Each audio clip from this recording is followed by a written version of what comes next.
نبی علیہ الصلوۃ والسلام کے پاس ایک صحابی آتا ہے، آ کر کہتا ہے کہ اللہ کے رسول، آپ اس شخص کے بارے میں کیا فرماتے ہیں کہ اگر کوئی شخص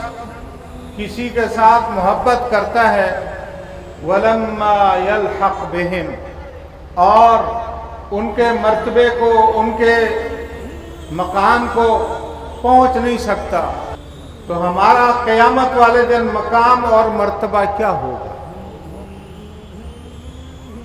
نبی علیہ الصلوۃ والسلام نے جو جواب دیا وہ آپ کے لیے اور میرے لیے ایک بہترین پیغام ہے۔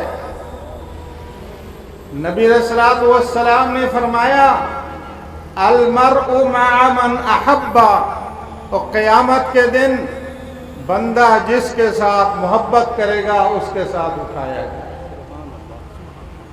وہ ابو بکر صدیق کے ساتھ محبت کرنے والوں،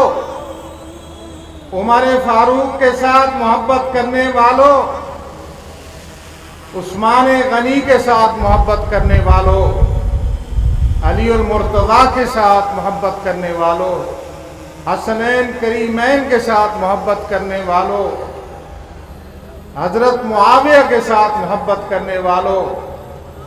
آپ ان کی محبت کے لیے آج یہاں اکٹھے ہوئے ہیں، اور انشاءاللہ اللہ کے فضل و کرم سے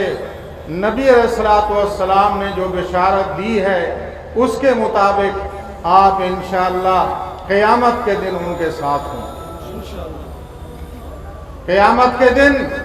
ابو بکر صدیق کے ساتھ اٹھنا چاہتے ہو، عمر فاروق کے ساتھ اٹھنا چاہتے ہو، خلفائے راشدین کے ساتھ اٹھنا چاہتے ہو، تو ان کے ساتھ محبت کرنی ہے۔ اور آج آپ نے ثابت کیا ہے کہ آپ صحابہ کے پروانے ہیں، صحابہ کے دیوانے ہیں، صحابہ کے ساتھ محبت کرنے والے ہیں۔